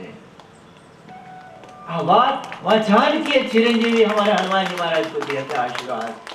હનુમાન, હું એક પ્રકૃતિ છું. માએ પોતાનું અસલ સ્વરૂપ પ્રગટ કરી દીધું કે રામ અવતાર, મેં પ્રકૃતિ કા સ્વરૂપ હું. હું ધારું એ ધરતી પર થઈ શકે છે. હું તને ચિરંજીવીનું વરદાન દઉં છું. હનુમાનજી મહારાજ ગદગદ થઈ ગયા છે. અને મનમાં એમ થઈ ગયું કે માને હું ઉપાડીને લઈ જાઉં, ત્યાં ખભા પર બેહાડી માને તેડીને લઈ જાઉં, પણ મર્યાદા છે, જાનકી છે સામે, કોઈ સામાન્ય સ્ત્રી નથી. तो बोले माँ, बस आप थोड़ी देर प्रतीक्षा करें, आपको हम प्रत्यक्ष करा देंगे राम जी के साथ. घड़ियों गणाई रही है. આ બાજુ વિભીષણ પોતાની નગરીમાં આવ્યા છે. રામને વિનંતી કરી મહારાજ આપ લંકામાં પધારી. એટલે એને કીધું કે મારી 14 વર્ષનું મારું એ એક ટેક લીધી છે, મેં અયોધ્યાથી નીકળું, કોઈ નગરમાં હું ન આવી શકું, એટલે તમે લક્ષ્મણને હનુમાનજીને લઈ જાઓ અને જે પણ કાંઈ, એટલે તરત એને પોતાના એ અંતઃપુરમાં જઈ અને પોતાની ધર્મપત્નીને બીજાને કીધું કે તમે સુંદરમાં સુંદર વસ્ત્રો, પાલખી, સુગંધિત દ્રવ્યો, કારણ કે સીતાજી ક્યાં રૂટીન, એમનું દૈનિક ક્રિયાઓ જ નહોતી બધી, નાવા ધોવાનું એ બધું રાક્ષસ કુળમાં ક્યાં હોય. એટલે વિભીષણે બધા જે સ્ત્રીઓને તૈયાર કર્યા, તમે જાઓ એમને અંઘોળ સ્નાન કરાવો, ઉત્તમ વસ્ત્રો પહેરાવો, સુગંધિત દ્રવ્યોથી એનો અભિષેક કરો. માતા છે અને યા દેવી સર્વભૂતેષુ માતૃરૂપેણ સંસ્થિતા. આજે સીતા તરફ બધાની નજર મંડરાઈ રહી છે. વિભીષણ સ્ત્રી વર્ગને ત્યાં મોકલી દીધા છે અને વિભીષણ ફરી પાછા રામ પાસે આવે છે અને આ બંનેના મિલનની ઘડીઓ ગણાઈ રહી છે. हमारी माँ जानकी जैसे मिथिला से पालकी में बैठकर आई थी, उसी तरह वाद्यों के साथ એમનું સ્વાગત થઈ રહ્યું છે. એ જ ફૂલની એ રસ્તા પર પથરાઈ ગયેલા છે, સુગંધિત દ્રવ્યોથી એમનો માર્ગ સુશોભિત થઈ રહ્યો છે. ઝાલર એની પર એ ચામર ઢોળાઈ રહ્યો છે. જैसे मिथिला से विदाई हो रही वही सामने दृश्य आ गया અને ભગવાન રામની સામે પ્રત્યક્ષ કર્યા છે. જીવાત્મા ઈશ્વરને મળી રહ્યો છે.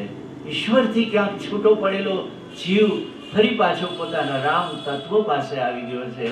વાનરોની અંદર એ આખી આમ ધક્કામુક્કી થઈ રહી છે કે જે જાનકી માટે રામે આ યુદ્ધ કર્યું છે, એ વૈદેહી માં સીતા કેટલા સ્વરૂપવાના છે. બધા વાનરોની દ્રષ્ટિ માને શોધી રહી છે. ધક્કામુક્કી, કોઈ કોઈના ખભા ઉપર બેસી જાય, કોઈ ત્રિકૂટ પર્વત ઉપર બેસી જાય, કોઈ કોઈની પૂંછડી ખેંચીને પાછું ખેંચી રહ્યો છે. કેવા કેવા દ્રશ્યો એ લંકા નગરીના પાદરાજ ખેલાઈ રહ્યા છે. જાનકીજી સીતાજીનું મિલન થયું છે. આમને સામને સંયમ સે દ્રષ્ટિ કી હૈ અને એક અંતરાલની અંદર એકત્વની ભૂમિકાએ બંને ફરી પાછા મળ્યા છે. કહાની તો और लंबी है, लेकिन हमें अयोध्या पहुंचना है. અને આ બાજુ રામે તરત કીધું છે કે હવે 14 વર્ષની અંદર માત્ર 2 દિવસની વાર છે અને જો હું 14મા વર્ષની સંધ્યાએ અયોધ્યામાં ભરતની સામે નહીં જાઉં, મને ખબર છે કે ભરત છે એના પ્રાણ કટાવશે. મને હવે વિલંબ કરવો એ પાલવે એમ નથી. અને વિભીષણને કહે છે કે અમારે અયોધ્યા પહોંચવાની તમે બધી તૈયારી કરો ને કોઈ પણ રીતે અમને 2 દિવસની અંદર અમારે અયોધ્યા પહોંચવું છે. એટલે વિભીષણે તરત જે પુષ્પક વિમાન જે કુબેરની માલિકીનું હતું, સત્ય છે એનું વર્ણન તમે પુષ્પક વિમાનનું કરીએ ને તો હવાર પડી જાય એટલું પુષ્પક વિમાનનું આખું વર્ણન છે. વિવિધ અંદર આવાસો છે. જો 2023માં પ્રેસિડેન્ટ ઓફ યુએસએનું ખાનગી પ્લેન જુઓ ને તો તમે અચંબિત થઈ જાઓ. નાનો એવો મહેલ લાગે તમને, અંદર બધી સુવિધા હોય, તો એ તો દેવતા લોક છે.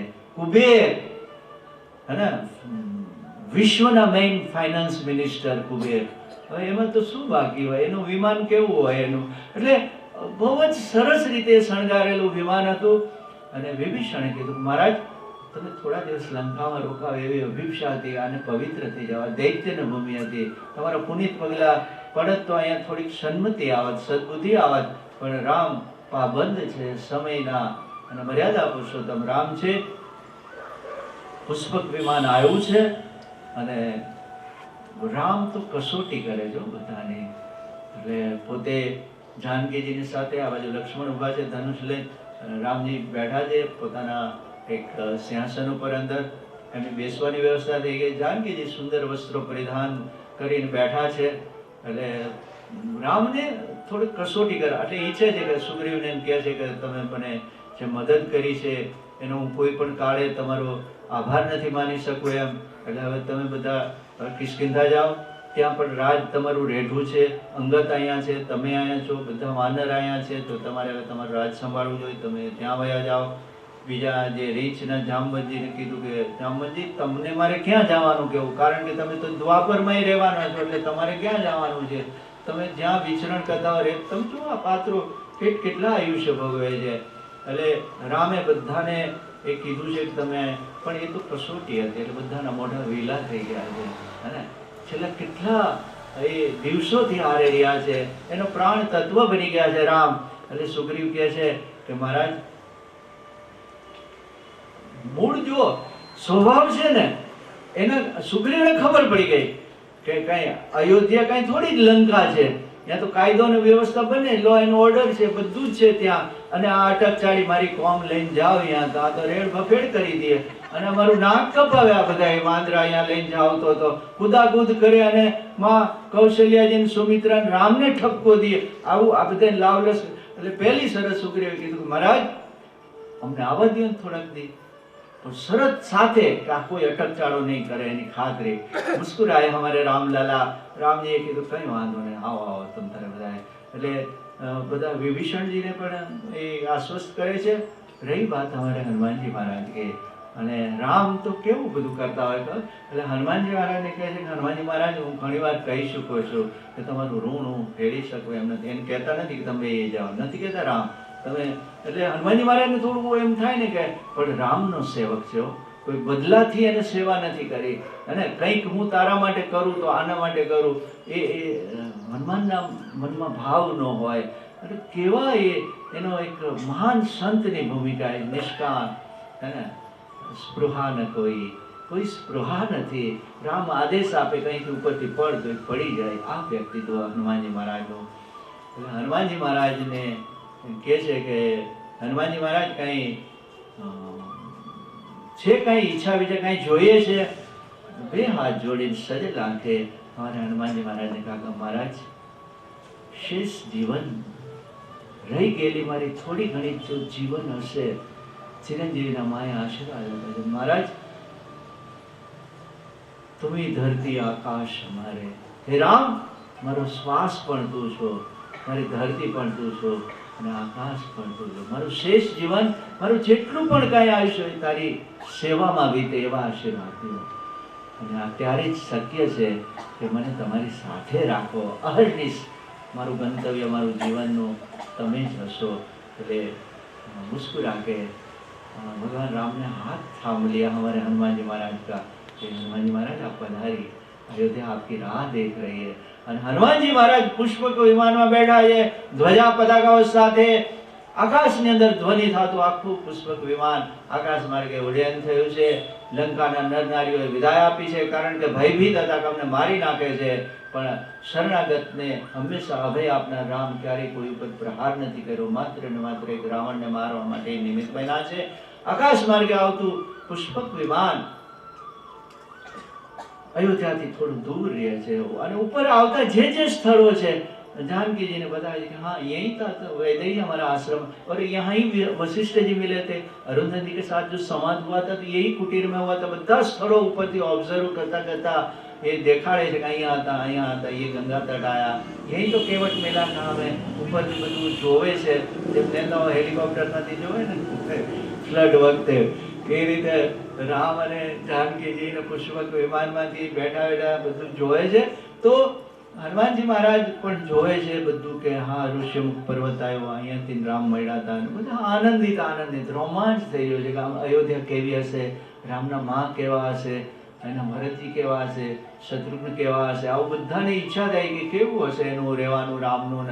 એટલે કુતૂહલ વૃત્તિથી બધા એ આકાશની અંદર ઉડી રહ્યા છે. અને અયોધ્યા જ્યારે થોડા મિલ્સ દૂર હોય છે, થોડા યોજન દૂર હોય છે, ત્યારે એ પુષ્પક વિમાનને ત્યાં ઉતારે છે, ત્યાં વિરામ કરે છે. ફરી પાછું ત્યાંથી આગળ વધવાનું હતું. પણ અહીંયા પણ અમારે હનુમાનજી મહારાજને જો રામને વાત કરીએ, તમે જો એક ડાયો માણસ કેટલો કામ આવે. હનુમાનજી મહારાજના તો શું પરાક્રમો છે. અહિરાવણ મહિરાવણમાંથી છોડા, કેટલીક વાતો સમયના કારણે આપણે અહિરાવણ મહિરાવણ પાસેથી રામને છોડાવે છે. પંચમુખી હનુમાનનું જે છે बहुत विलंब हो जाएगा. तो એમને હનુમાનને બોલાવી દીધો, આવો હનુમાનજી મહારાજ અહીં બેસો. બહુ નજીક લાવીને કીધું કે જો હું 14 વર્ષ પછી અયોધ્યામાં જાઉં છું,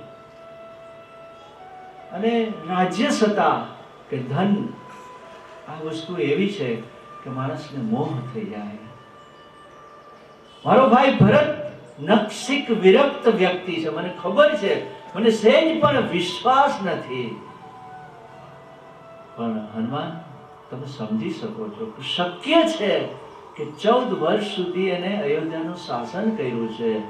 ભલે પાદુકાજી હશે કે જે કાંઈ હોય, પણ ક્યાંક એના મનની અંદર સેજ પણ રાજ્ય પ્રત્યે આસક્તિ હોય ને, તો તમે પહેલા જાઓ ત્યાં અને એની કસોટી કરી લ્યો. ઘણા બધા હતા, નહોતા ડાયા માણસો ઘણા બધા હતા, પણ હનુમાનજીને, કારણ કે ભક્ત હૃદયને ભક્ત જ ઓળખી શકે. આ હનુમાનજી મહારાજની વિશેષતા છે. રામ કેટલું એક અગત્યનું કામ છે કે હવે વ્યક્તિને ખબર કઈ રીતે પડે કે આને આસક્તિ છે કે નહીં રાજ્ય પ્રત્યે. પણ હનુમાનજીએ કહી દીધું, મહારાજ તમે ધારો એવું નથી, તમે કહેશો એટલે હું હમણાં વહી જઈશ, ઉડીને હમણાં વહી જઈશ. પણ ભરતજી મને મળ્યા હતા જ્યારે લક્ષ્મણજીની મૂર્છા આવી ને, સંજીવની લેવા માટે ગયો હતો ને, ત્યારે ભરતે મેં આ વાત તમને કરી જ નથી કે નકામું તમને દુઃખ લાગે, એટલે ભરતજીએ મને બાણ મારીને ધરતી પર પછાડ્યો હતો. રામનું બાણ તાકાત વાળું છે એટલું, આ કૈકેયીના દીકરાનું પણ એટલું છે. મને ખબર પડી ગઈ કોઈ સામાન્ય વ્યક્તિ નથી અને હું એને મળી ચૂક્યો છું. નક્ષી કે સંત પુરુષ છે, તમે શંકા શું કામ રાખો? નહીં, આપ જાઓ. હનુમાનજી મહારાજ ગયા છે, ભરતજી સાથે સત્સંગ કર્યો છે અને ત્યારે એમને રાજ્યની વાત કરી કે તમે શું કામ ના છોડી દેજો. છદ્મ વેશે ગયા છે, બીજો જ વેશ લઈને ગયા છે. એટલે ક્રોધે ભરાયા અને એને શાપ આપવા માટે અંજલિ લીધી, તું કોઈ પણ વેશની અંદર છુપાયેલી વ્યક્તિ હો, પણ હું તને ભસ્મ કરી દઈશ. તું મારે રામ પ્રત્યેની ભક્તિની અંદર વિક્ષેપ કરવા આવનાર તું કોણ છો? અને હનુમાનજી મહારાજ બે હાથ જોડીને પ્રત્યક્ષ થઈ ગયા, મહારાજ શાપ બાપ દેતા નહીં, માએ આશીર્વાદ દીધા, ધૂળમાં મળી જશે, એટલે મહેરબાની કરીને હું હનુમાન છું. અરે હનુમાન તો બોલ ન છે કે મહારાજ રામ આ રહે, રામ આ રહે છે. કાયા સંકોચાઈ ગઈ હતી, જે પ્રાણ ધીરો ધીરો ધબકતો હતો, નસોની અંદર નવું લોહી વહેવા માંડ્યું અને ભરતજી સાવધાન થયા. હનુમાન કિતને દૂર હે, આપકો પહેલે બતાના ચાહીએ ના.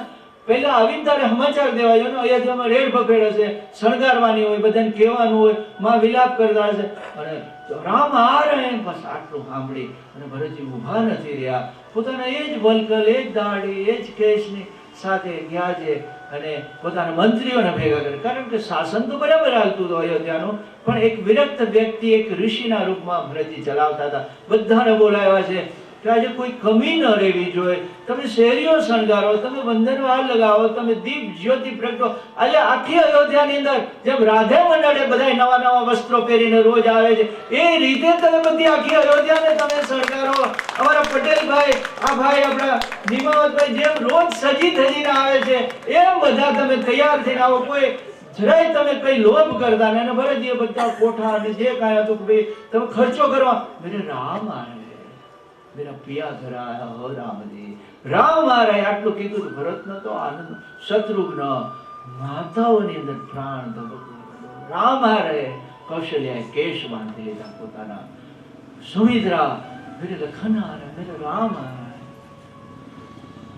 આખી અયોધ્યામાં આનંદનું વાતાવરણ, બધે જ આનંદ આનંદ આનંદ. હનુમાનજી તો પુલકિત હો કે દેખ રહે કે આ ભાતૃભાવ, આ અયોધ્યા સ્વર્ગ નહીં ભૂલાવે એટલું અયોધ્યા. આટલી શાંતિ, આટલી સમાધિતા, જ્યાં સમાધિતા છે અહીંયા અયોધ્યા છે. અયોધ્યા ક્યાંય આજે પણ દૂર નથી. જ્યાં પોતાપણું છે અહીંયા જ અયોધ્યા છે. જ્યાં એકબીજાના દુઃખની અંદર સહભાગી થાય અહીંયા જ અયોધ્યા છે. જ્યાં બીજાનું સુખ જોઈને આનંદ મળે ત્યાં જ અયોધ્યા છે. એટલે હનુમાનજી મહારાજ દેખે પૂછી, આ જ રામ રાજ્ય છે. એટલે રામના આવવાની આખી નગરી પ્રતીક્ષા કરે છે. અને અયોધ્યાની બહાર રામને જ્યાં મૂકવા ગયા હતા, રામે જેને વિનંતી કરી કરીને પાછા આવ્યા હતા, અહીંયા આખી અયોધ્યા ના માણસો વિવિધ શણગારો, વિવિધ વાદ્યો, દીપમાળાઓ, ફૂલ હાર, બધું ફૂલની છાબડીઓ, મોતીની શેરો, બધું લે અમારે રામ આવે, રામ લલા રહે. અને બધો આનંદ આનંદ આનંદ આનંદ. અને ભરતજીને વિશેષ આનંદ છે. હનુમાનજી મહારાજ ફરી પાછા ત્યાં જાય છે, પુષ્પક વિમાનને લઈને ત્યાં આવ્યા છે. અને બધાએ જોયું નથી. આજે હેલિકોપ્ટર આવે તો માણસ ગાંડા થઈ જાય ગામડાને. હેલિકોપ્ટર હવે તો જો કે આજકાલ રોજ આવે છે હેલિકોપ્ટર, એટલે બહુ નથી રહ્યું. કારણ કે મોટરમાં ક્યાં બે નેતા બધા હેલિકોપ્ટર નથી, એટલે હવે હેલિકોપ્ટરનું મહત્વ નથી. પણ પુષ્પક વિમાન જ્યારે અયોધ્યામાં ઉતર્યું ત્યારે બધા જ એ જોવા માટે આતુર હતા. અને પુષ્પક વિમાન આવે છે. राम वैदेही लखन भैया वही बलकल वही तपस्वी अयोध्याना જે શણગાર કરીને જે વર ગાયો હતો ને એની આંખમાં આંસુ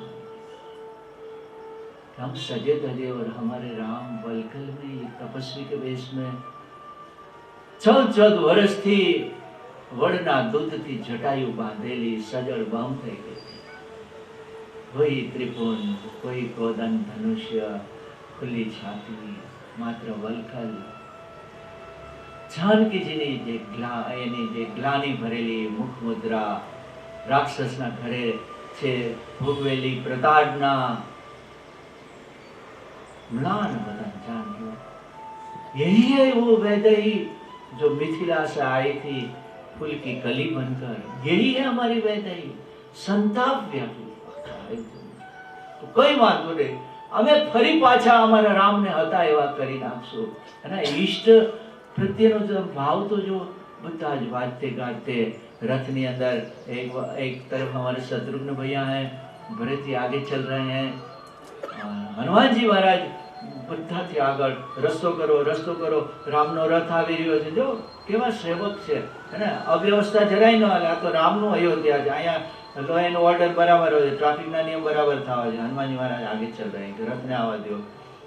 सब लोग आए हैं, कहानी आगे चलती है.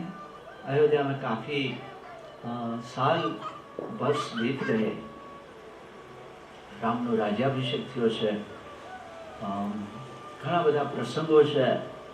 અને હનુમાનજી મહારાજ બધાના સાક્ષી રહ્યા છે. હનુમાનજી મહારાજે રામ પાસે માંગ્યું તો અહર્નિશ તમારી પાસે રહેવું છે. એટલે હનુમાનજી મહારાજ સાથે સાથે જે રાજ્યાભિષેક પત્યા પછી બધું બરાબર ચાલે છે. રોજ કચેરીની અંદર ફરિયાદીઓ આવે કે બીજું કઈ આવે, રામ એમને સાંભળે. ફરિયાદ તો ક્યાં હોય, રામ રાજ્યમાં પણ નાની મોટી સમસ્યા હોય તો એના માટે આવે છે. અને હનુમાનજી મહારાજ બાજુમાં બે હાથ જોડીને, એટલે થોડુંક બધું વ્યવસ્થિત થયું ને એટલે થોડીક મીઠી ઈર્ષાની શરૂઆત થઈ ગઈ. शत्रुघ्न भैया, भरत जी, जानकी जी, लखन, कौशल्या जी, कैकेयी, सब મનમાં મીઠી ઈર્ષા હનુમાનની કરો. હનુમાન એક પળ માટે પણ રેઢા મૂકતા નથી. તો હવે થોડુંક ફેરફાર થવો જોઈએ. અમને સેવા તો મળવી જોઈએ ને, કે રામની થોડું ઘણું અમે કામ કરીએ ને, રામની નાના મોટા કામ કરીએ, પણ આ બાજુમાં એટલે હનુમાનજીની ઈર્ષા કરવા માંડ્યા બધા થોડી. તો બધા એવું લક્ષ્મણજીને બોલાવ્યા કે એક લિસ્ટ બનાવો, બધાની એક સેવા લખી નાખો. કે તરસ લાગે એટલે પાણીનો ગ્લાસ લઈને આ જશે, રાત્રિનું વાળું આ આપશે, બપોરનું ભોજન આ આપશે, હે ને, તો સવારનો નાસ્તો આપશે, રામને નાવાની તાંબા કુંડીને જે કંઈ અંગોછા એની આ મૂકશે, શયન કક્ષમાં આ લઈ જશે, આ આમ કરશે. આખું લિસ્ટ લક્ષ્મણજીએ કાયદો ને વ્યવસ્થાનું કરી દીધું કે રામનો આ પ્રોટોકોલ છે. પ્રેસિડેન્ટ ઓફ ઇન્ડિયાનો પ્રોટોકોલ હોય બધું, જેના જમવાનો સમય આ તે મિનિટ ટુ મિનિટ હાલે. મોટા થાય ને એટલે મિનિટ ટુ મિનિટ જીવવું પડે. મોકળાશ ન હોય એમાં, એટલે બહુ મોટા ન થાય. એટલે શ્વાસે કોક લેવા દે આપણે કે ભાઈ ના તમારે આટલા જ વાગે ઉઠવાનું, આટલા વાગે સુવાનું, આ દવા લેવાના, આપણે રેડા ન મૂકે. તો આખા લિસ્ટમાં હનુમાનજી મહારાજ નામ નહીં કે હનુમાનજી મહારાજને એટલે લક્ષ્મણજીએ કીધું ભાઈ જો મેં આ એક નથી કર્યું. હનુમાનજી તો બોલે લખન ભૈયા દિખાઈ જ સહી ક્યાં लिखा है. એટલે હનુમાનજી મહારાજ જોયું તો એક પણ કામ હનુમાનના ભાગે નહીં, વિવળ થઈ ગયા. મારે શું કરવું આમાં બધા, અને છે બધા એવા નામ મારે ના કોને પાડવી, ભરતજીને ના પાડવી, શત્રુઘ્નને ના પાડવી, માં કૌશલ્યા માથે હાથ ફેરવે, વિંજણો નાખે, દીકરાને લાડ કરે તો મારે માં કૌશલ્યા ના પાડવી. जानकी जी तो अर्धांगिनी है, उससे भी कैसे रोक सकते हैं. हनुमानजी मुझे खारू आमा तो एक भी सेवा નથી મારા માટે રહી હોય એવું. તો બોલે એક સેવા રહી ગઈ है इसमें. લક્ષ્મણજી વિચારમાં પડી કે ફરીથી કે આપણે એક પણ સેવા નથી રાખી, ઘણી રાખી છે. તો કે અહીંયા લખન ભૈયા જમાઈ સેવા તો નહીં है. જંભાઈ એટલે બગાસું, राम ने बगासू आवे तो कि एमा से नहीं सेवा तो आपको पता नहीं है જ્યારે કોઈ બગાસું લે ને તો એવી માન્યતા છે કે એમાં દુષ્ટ તત્વ પ્રવેશ એટલે ચપટી વગાડવાની એટલે દુષ્ટ તત્વ તો એ સેવા અમારી રહેગી તો બધા કે વાંધો ના એ સેવા તમારી એમાં શું વાંધો હતો તો હનુમાનજી મહારાજ ખુશ હનુમાનજી મહારાજને કોઈ ન પોગી શક્યો તર્કમાં બલ બુદ્ધિ વિદ્યા દેવમય બલ બુદ્ધિનો દાતા છે એટલે લખનજી કો બોલે કે ऐसे नहीं मुंह की बात नहीं चलेगी લખો આમાં પણ લખી દિયો કે આ બગાસાની સેવા મારી છે એમાં તમે લખીને કાયદો લો એનો ઓર્ડર આમાં લખો સહી કરો હા ભરતજી તમે સહી કરો તમે છટકી જાઓ તો મારે ક્યાં જાઓ હનુમાનજી મહારાજ તો લિસ્ટ આવ્યું એની સામે એને લિસ્ટ કરી દીધું મારી આ સેવા ઓર ક્યાં વાત છે હવે માણસને બગાહો કઈ આવી કઈ નક્કી હોય છીક કઈ આવી નક્કી હોય કઈ તો હનુમાનજી મહારાજ यहाँ से अरे ક્યાં જાઉં બગાહું તો ગમે ત્યાં આવે એટલે મારે છૂટકી બજાવવાની સેવા છે ને શ્રી રામ જય રામ શ્રી રામ અરે છૂટકી તો મારી ચાલુ રહેશે મને અહીં તમે લો એને ઓર્ડરમાં લખેલું છે અને બધા મૂંઝાણા તારી જાતનું વાંદરું કે તો અમને પાછા અકલ બલ બુદ્ધિ વિદ્યા દેવું હોય હરું કરે છે અને હનુમાનજી મહારાજ છૂટકી શ્રી રામ જય રામ શ્રી રામ જય રામ राम जी मुस्कुरा रहे हैं बहुत बड़े सयाने हो हनुमान सबको परास्त कर दिया क्या करे राम जी ये तो हमें भगा रहे थे सब मिलकर हम थोड़े ही ऐसे जाएंगे लाड करी રહ્યા છે હનુમાનજી મહારાજ પાસે અને બસ ચૂટકી હવે ત્યાં સુધી દિવસ પૂરો થયો ત્યાં સુધી તો વાંધો નહીં હનુમાનજી મહારાજને કાવા દાવા લે ને કોઈ ફોગે નહીં तो रात्रे राम शयन कक्ष में था हनुमान जी पीछे जानकी जी हनुमान कहाँ आ रहा है तू तो बोले माँ क्यों वहाँ जमाई आ सकते बगाहूँ तो यहाँ ही आवे ना अरे तारी भली था आया नो आवे नहीं माँ ऐसे वो तो कभी हाथ जोड़ाओ કે હનુમાન તને પગે લાગે તું જા અને આ બાજુ હનુમાનજી તો જતા રહ્યા ઉભા યું કે રામજીને બગાસું આવ્યું અને મોઢું ખુલ્લું રહી ગયું કઈ બોલે ને કઈ ચાલે હજળ બમ થઈ ગયા એટલે બધા દોડા દોડી થઈ ગયા ભાઈ ઓલા વૈદરાજ ને બોલા ઓલા रामजी ने कहीं आंचकी આવી ગઈ છે આ છે તે છે कौशल्या ने कहा आपने हनुमान को नाराज किया है हनुमान को ढूंढो हनुमान के बगैर ठीक नहीं हो मेरे लाल हाँ हनुमान मेरे बेटे जैसा है वहाँ कौशल्य बहु एक दयावान હતા મમતાની મૂર્તિ જેવા હતા હનુમાનને ક્યાં ગોતવા અને હનુમાનજી મહારાજને ખબર હતી કે આપણા વગર હાલવાનું નથી કારણ કે ચીપટી વગાડતા શ્રી રામ જય રામ શ્રી રામ ઉપર અગાસી ઉપર बैठा था ગોતતા આવ્યા अरे हनुमान जी आइए ना राम को कुछ हो गया बोले शयन कक्ष में हम कैसे आ सकते हैं वहाँ तो मना किया था हमें भाई तू आओ नहीं कि अंदर बना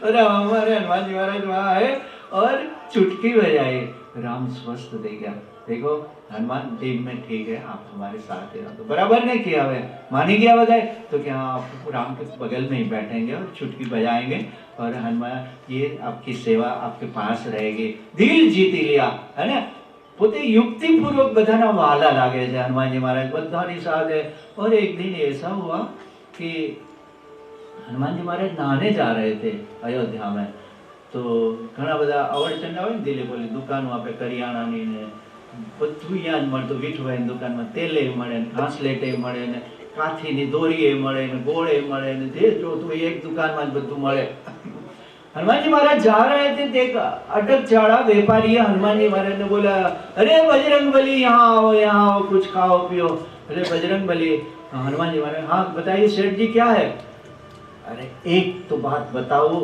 सब तो बता रहे हैं लेकिन मुझे जाना तो तुम्हें शू जानू है क्या तो बोले आपने लंका कैसे जलाई थी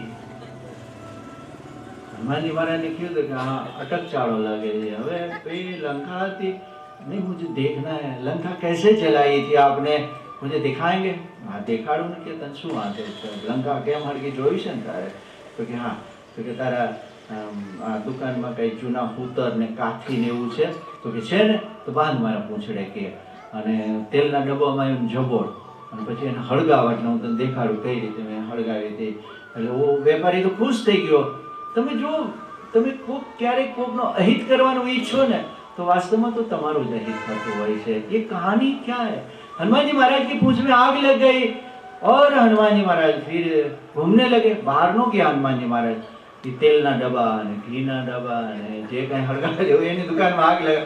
અરે ये क्या करे हो बजरंगबली, मैं ये मेरी दुकान में आग लगा दी. तो તું કે એવું ઈચ્છતો તો હું બીજાની દુકાન હળગાવું, હું બીજાની દુકાન હળગાવું? नहीं नहीं, हम राम जी के पास जाएंगे और फरियाद करेंगे. जाजे તું તારે, રામ મારો જ તારો થોડો જ છે કે. અને બીજે દિવસે કચેરીમાં એ વેપારી આવ્યા અને बेचारा ધ્રુજતા હતા, દુકાન હળગી ગઈ હતી. એટલે રામને કહા कि कौन है भाई, फरियादी कौन है, बुलाइए. महाराज क्या તમારા બજરંગબલીએ મારી દુકાન હળગાવી દીધી છે. એટલે હનુમાનજી વાત કેટલા વાગ્યા છે, કેટલા हाँ, बस ये कहानी पूरी कर लेते हैं. आ तो महाराजની કથા છે ને, મન ભાવને આપણને ગમે. હનુમાનજી મહારાજ પ્રસાદ લીધા હોય तो बात ये हुई कि हनुमान महाराज माँ जानकी ने बहु वंदन કર્યો. એટલે માં એમ થાય કે આ એના પ્રાણ પ્રિયા છે, તો આપણે કોકને પ્રાણ પ્રિયા થવું હોય તો શું કરવું, है ना. तो हनुमान जी महाराज ने कहा, माँ आप ये क्या, ये लाल क्या है, ये क्या आपके सर पर लगा रहे? बोले हनुमान ये सिंदूर है. माँ उससे क्या होता है? तो बोले अपने जो प्रिय व्यक्ति હોય ને એના આયુષ્ય માટે हमें सुहागिन स्त्री हमें सिंदूर बोले. तो बोले उससे आयुष्य बढ़ती है माँ? तो बोले हाँ. तो ठीक है. हनुमान जी महाराज ફરી પાછો બજારમાં ગયા અને ઓલો જે વેપારીની દુકાન હળગાવી હતી ને એની બાજુ બીજી દુકાન કે આ એક ગુણી સિંદૂરનું તું શું લે? પણ હનુમાનજી મહારાજ એક ગુણીનું શું કરશું, કે હનુમાનજી પ્રિય હતા અયોધ્યામાં. એટલે હનુમાનજી મહારાજ એક ગુણીનું શું લે? તો કે वो मेरी बात है, तारे पैसाનું કામ છે ને, તારે જેટલો ભાવ હોલસેલ ભાવે મને ગુણી દઈ દે. हनुमान जी सरयू के किनारे आए और पूरा सिंदूर एक बड़े बर्तन में लिया और पूरे शरीर पर लगा दिया, पूरा का पूरा. सभा ની અંદર આવ્યા.